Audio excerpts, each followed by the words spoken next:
Hello and welcome back. So in the last episode I spoke about the little boy that lives in my loft. In this episode we're going to be speaking about the woman in the white wedding dress. And guess what I'm going to be turning myself into? You guessed it. A dead corpse. A dead bride. A corpse is dead. There is a lot more to it than the little boy. And also it's a lot more scary. I feel like the woman was like my ghost. Like the boy was just there. The old man was like my brother's ghost. The woman is my ghost. Like she's my little thing. We have a little connection and I'm not mad at that. I don't want to talk about it. Okay. Once again, if you don't believe in ghosts, if you don't believe in any of this stuff and you're not interested, then don't bother watching because it's just a waste of your time. And also because I'm telling the truth. And there is no way I can prove that to you fully. You will never be able to truly know. But I wouldn't lie about this stuff. I think that's so dumb. Like, why would I go out of my way to make this stuff up? But if you don't believe it, you don't believe it. If you do, great. Let me tell you about the woman who honestly has an obsession with me, and I'm not mad at that. First, I am going to go eat my Indian though and glue my eyebrows down. So I'll catch you on the flip side, loving you. Also, before we start, in the last video I forgot to say, my brother, when we lived in my house in Cornwall, also had an imaginary friend who was a little boy. Just feel like that's a bit of key information that I missed out. So if you haven't seen that video, go watch it. And if you have, that's another fun bit of information for you. Okay, so I just went off camera and did this because obviously, as you can see, this isn't the best palette. So it kind of goes patchy in some areas. I also did just accidentally get a yellow eyeshadow across here, but it's fine, we're going to work with that. Anyway, on to the story time. There was never really a start with this woman. She was always just kind of there. And by there I mean her main place of living was in my utility room in my house. So you have my kitchen, and then literally just down here there's a utility room, and then my bathroom's here. This woman would just like live down there, I guess. I don't know. You would go down there at night and you would just feel that there's someone there. It's such a weird thing. Part of that was probably paranoia after a while that there was going to be someone there because we got so used to there being someone there. Oh my god, look at this. So yeah, this woman lived down in that little utility room. It was almost like a small corridor. And you would always see her walk past, and that is how you know, and that is how I know she wears a wedding dress and has brown hair and what she kind of looks like, because everyone in my house has seen her walk down that little bit in my utility room. Now, I used to see this woman all the time, and an example which I can prove, I can't find the evidence to put on here to prove to you, but I can get my friends to prove it in the comments down below, is I used to come home after school and my mum would be at work, everyone would be at the house, it was just going to be me. And this one time I came home and I was just stood in the kitchen on my phone and I was facing this way, and when you face this way the utility room is on your left and down at the end of the kitchen. I don't remember what I was doing, and instantly I had the urge just to look up, and as I look up I just see this woman with brown hair and a white dress just walk past the doorway through the utility room, like I said she always does. So instantly I whipped out my phone, whipped up Snapchat and messaged my friend Farah and my friend Ella Peachy, and I was like, guys, I could be wrong, but I swear to god I did just see a woman in a white dress with brown hair walk through my utility room.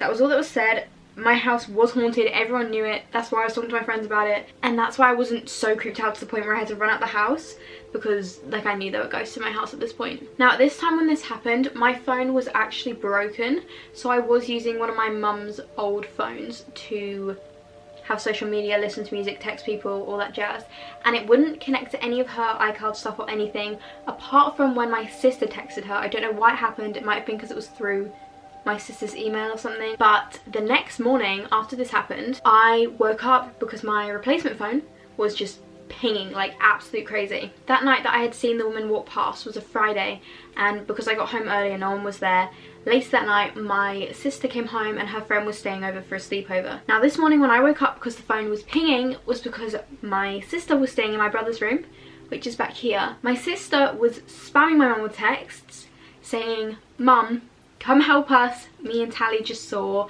a woman in a white dress in David's room." I mean, I'm not saying that there are ghosts or anything. I instantly screenshotted the text that had come through onto this replacement phone. I straight away sent it to my friend Farah and my friend Ella Peachy, and I was like, see, told you I'm not lying. That was it. Instantly they both replied, get out, you need to move, get out the house, your house is haunted, your house is terrifying, Izzy, this is not okay.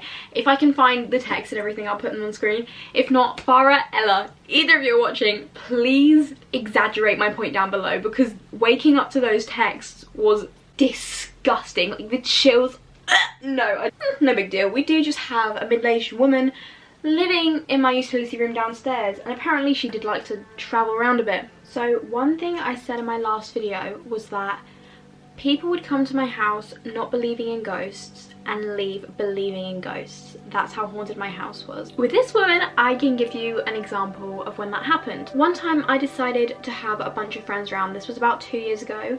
And there were either 6 or 7 of us in total. Now, because there were so many of us, we were all sleeping in the living room because this room is small. We can't fit in here. And in the night, we were hearing the running in the loft. And one of my friends that came to my house, her name was Sophie, she did not believe in ghosts at all. She would think I was making up everything. She would tell me I was lying and that none of it was really happening and I was just like attention seeking or whatever. Yeah, she fully did not believe my house was haunted, though the amount of times I did say it, she was still creeped out to be in my house. Everything was fine in the day when my friends came over, but when it got to night, we were watching horror movies and then we were watching The In-Betweeners. Like, it was a bunch of movies really. As we were falling asleep, we started hearing running in the loft, because 2 floors above my living room is the loft. Now, we were going to blame it on my brother, but he was babysitting, so it couldn't have been him in his room walking around. It was definitely the running coming from the loft.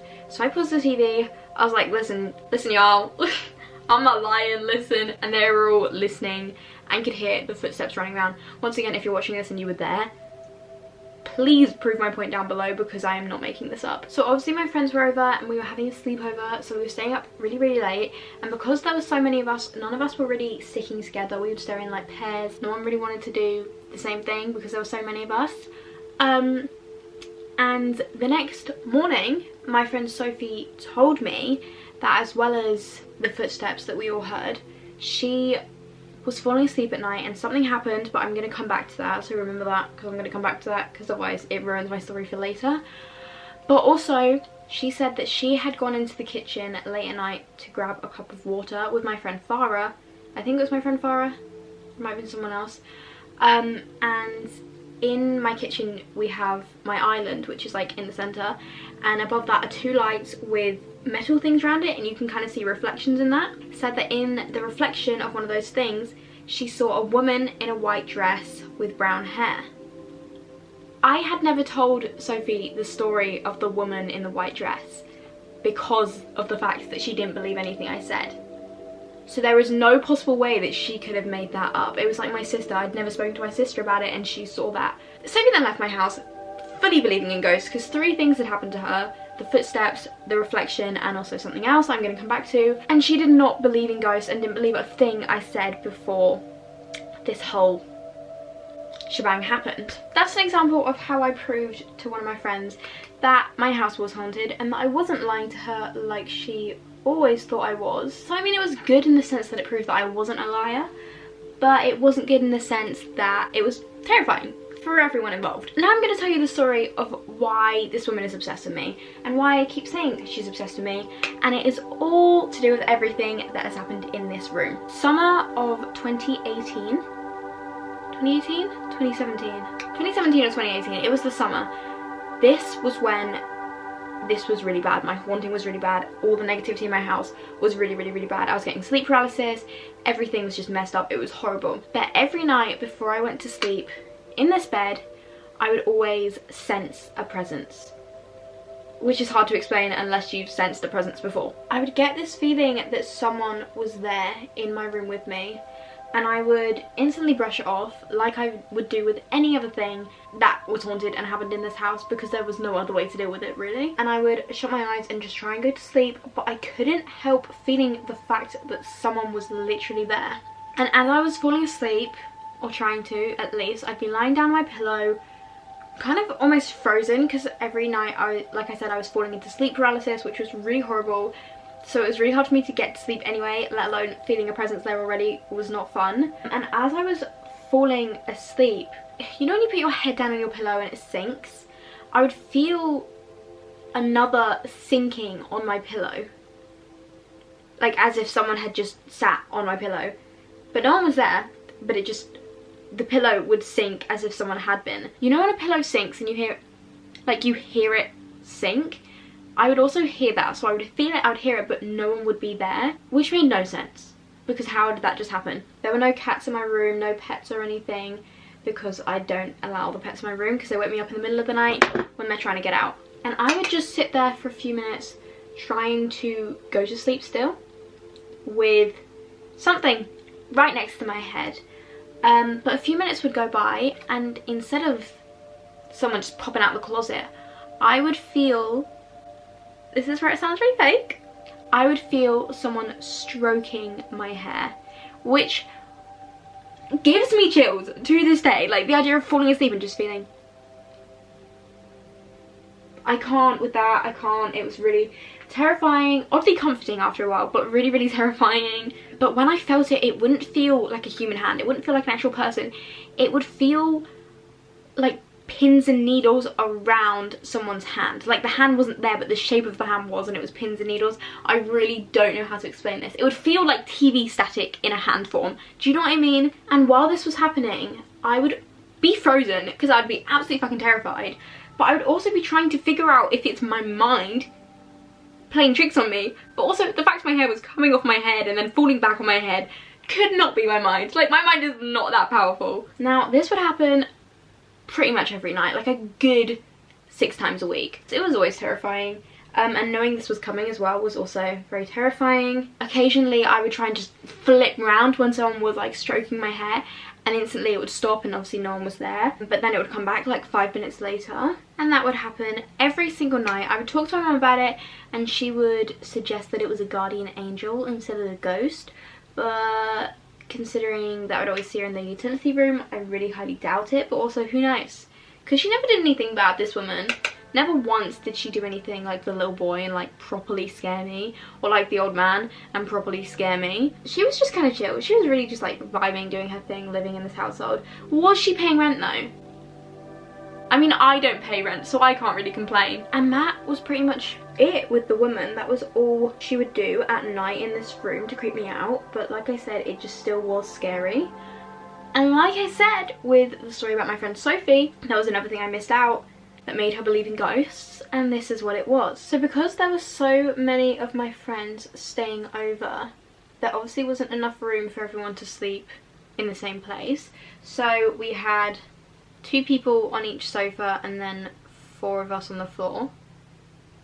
So yeah, there were 6 of us, not 7. Now Sophie was one of the people who was sleeping on the sofa. I look terrifying. Okay, so Sophie had the sofa that was closest to the door, which was obviously closest to the rest of my house, and she was sleeping at this end, so her head was up by the door to my living room. Now another thing Sophie told me the next morning, as well as the fact that she saw the reflection of the woman in the white dress in the mirrored thingy, she also said that she was falling asleep and she felt something touching her hair.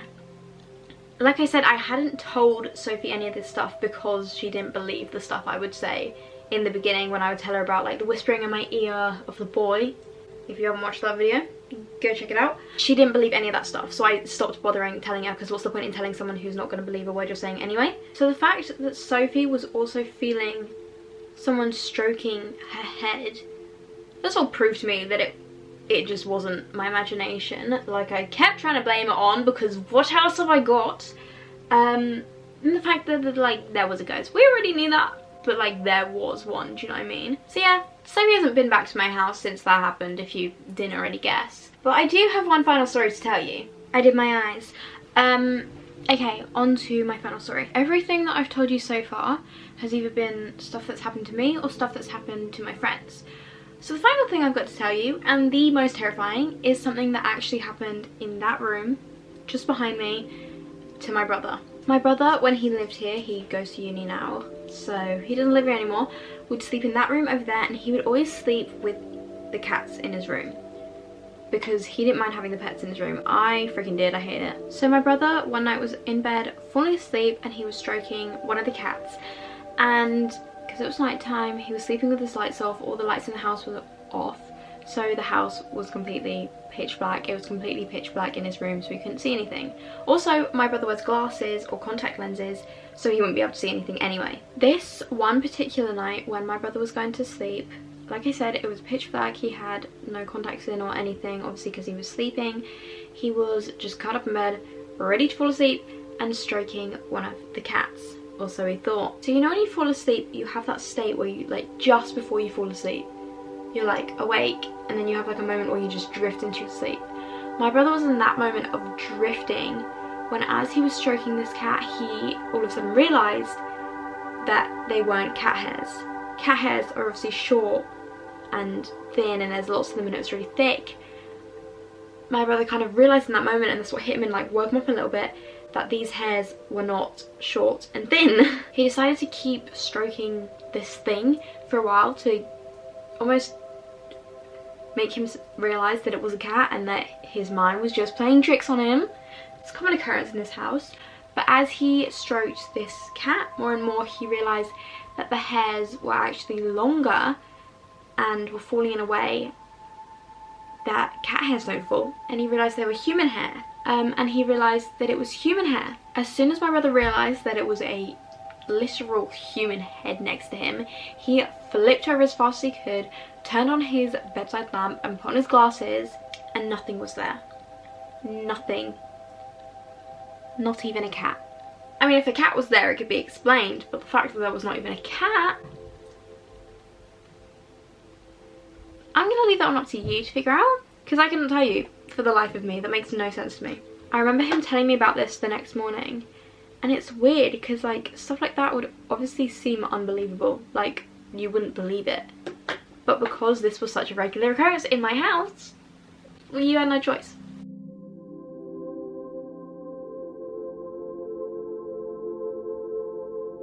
So this is the finished look. As I was putting this contact in, it did make me cry a lot, as you can see, but it's fine because I'm a dead bride. She's died on her wedding day. Like, let her be sad, okay? It for this video. I hope you guys enjoyed. I really enjoy doing these, I'm not gonna lie. Yeah, if you enjoyed it, please let me know down below. Follow me on all my social medias, which will also be linked down below. Part 1 will also be linked down below. The third and final part will be out soon, and that is of The Odd Man, the scariest ghost in my house. So please subscribe and turn on the notification bell so you can be notified when that one comes out. That is everything for this video. Hope you guys enjoyed. Thank you for watching, and I'll see you in my next one. Bye. Look how perfectly my hair matches. Like, not to toot my own horn or anything. Oh my god, my eye's going crazy, love. Yeah. Yeah, treat her like a bitch. Should we sing some TikTok songs? After the juice. Oh my Jesus, lordy lord. Okay, Marley, you can shut up. Marley!